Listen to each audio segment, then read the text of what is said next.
Aloe vera. Aloe vera को हम beauty plant बोलते हैं। क्यों? क्योंकि इसको बहुत सारे कॉस्मेटिक्स में इस्तेमाल किया जाता है। इसका हेयर मास्क बनाया जाता है, टोनर बनाया जाता है, बहुत सारे ऐसे मिस्ट बनाए जाते हैं। और हम इसको डायरेक्टली स्किन पे अप्लाई करने की गलती अगर कर रहे हैं तो हमारे फेस के ऊपर एक्ने, रैशेस और different kind of skin diseases देखने के लिए मिल सकती है। तो इस वीडियो में मैं आपको बताऊंगी कि हमें एलोवेरा को डायरेक्टली अपने स्किन पे अप्लाई क्यों नहीं करना चाहिए और अगर अप्लाई करें तो किस तरीके से करें। नमस्कार, मैं हूं अपूर्वा कौशिक और गार्डन गपशप में आपका वेलकम करती हूं। अभी तक आपने गार्डन गपशप को सब्सक्राइब नहीं किया है, जल्दी से सब्सक्राइब कर लीजिएगा, बेल आइकन को प्रेस कर दीजिएगा। अगर आप बेल आइकन को प्रेस नहीं करेंगे तो जो मेरे नए वीडियोस का अपडेट है वो आपके पास नहीं पहुंच पाएगा, तो इसीलिए बेल आइकन को जरूर प्रेस कर लीजिएगा। अब बात करते हैं हम एलोवेरा की।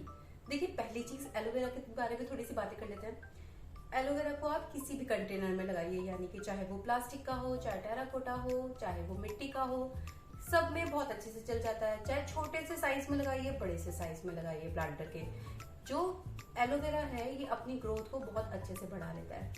ये एक सक्लेंट है, तो कई बार ऐसा भी होता है कि जो हमारे एलोवेराज है वो खराब हो जाते हैं, तो इसमें क्या करना होगा, ओवर वाटरिंग से बचें। दूसरा चीज, आप इसको इंडोर पे प्लेस कर सकते हैं जहां पे इसको ब्राइट लाइट मिल जाए। अब बात करते हैं इसके कुछ बेनिफिट्स के बारे में। देखिए, जब हम एलोवेरा को डायरेक्टली अपने स्किन के ऊपर अप्लाई करते हैं तो उससे क्या होता है, जब भी आप देखिए एलोवेरा के स्टॉक को जब आप कट करेंगे एक लिक्विड आपको देखने के लिए मिलेगा। जेल तो होता ही है उसके अंदर, लेकिन सबसे पहले जैसे ही आपने कट किया, कट करने पर जो लिक्विड आपको दिखाई दे रहा है ना, दैट लिक्विड वो एक पॉइजन है जिसका नाम है एलोलैटिक्स।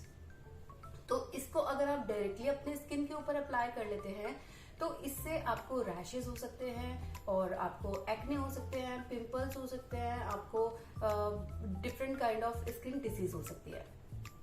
तो जब भी अगर आपको अप्लाई करना है, अप्लाई करने के लिए सबसे पहले जो एलोवेरा का स्टॉक है इसको कट कर लीजिए।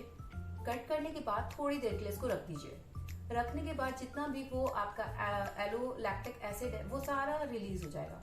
उसके बाद उसे वॉश करने के बाद अच्छे से जो उसके अंदर का जेल है उसको निकाल के इस्तेमाल कीजिए। अगर सपोज कीजिए आपने अभी फेस वॉश किया है तो फेस वॉश करने के बाद आप एलोवेरा जेल को यूज कर सकते हैं। लेकिन अगर आपने एलोवेरा जेल पहले यूज कर लिया और फिर आप फेस वॉश कर रहे हैं तो भी रिएक्शन हो सकती है।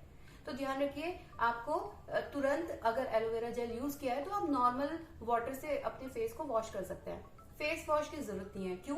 क्योंकि जो एक एलोवेरा है ये एक क्लींजर का काम करता है। ये हमारे स्किन में जितने भी पोर्स होते हैं उसको बहुत ज्यादा डीपली क्लींस करता है। तो एलोवेरा को अगर आप इस्तेमाल कर रहे हैं तो ध्यान रखिए तुरंत उसके बाद फेस वॉश मत कीजिए। अगर आपने कोई अभी सर्जरी कराई है मतलब फेस की, तो तब भी एलोवेरा को यूज नहीं करना चाहिए। अगर आपके मतलब फेस पे कहीं पे भी अगर एक्ने हो गए या पिंपल्स हो गए या रैश हो गया, ईच हो रहा है बहुत ज्यादा, तो आपको एलोवेरा उस एरिया पे नहीं लगाना चाहिए। जो इन्फेक्टेड एरिया है वो और ज्यादा अच्छे से दिखने लगेगा और ज्यादा जो पिंपल्स है वो बढ़ जाएंगे। अगर आपको लगाना है एलोवेरा तो इसमें दो चीजें मिक्स करके लगाएं हमेशा। एक तो थोड़ी सी हल्दी को मिक्स कर लीजिए और थोड़ा सा क्लोव को मिक्स कर लीजिए, और अच्छे से मिक्स करने के बाद जो पेस्ट बनेगा उसको आप अपने फेस पे अप्लाई कर सकते हैं। तो देखिए, क्या ये सारी चीजें आपको पता थी एलोवेरा के बारे में? तो एलोवेरा के बारे में इन सारी चीजों का ध्यान होना बहुत इंपॉर्टेंट है अगर हम अप्लाई कर रहे हैं अपने फेस के ऊपर। हमेशा ध्यान रखिए, कोई भी कॉस्मेटिक, चाहे वो आयुर्वेदा हो, चाहे आप कोई भी यूज कर रहे हैं, सबसे पहले उसको अपना स्किन टेस्ट कर लीजिए। कैसे? पहले उसको यहाँ पे अप्लाई करके देखिए। अगर कुछ भी सेंसेशन फील नहीं हो रही है, विच मीन्स आप अपने फेस पे अप्लाई कर सकते हैं। Thank you so much for watching my video.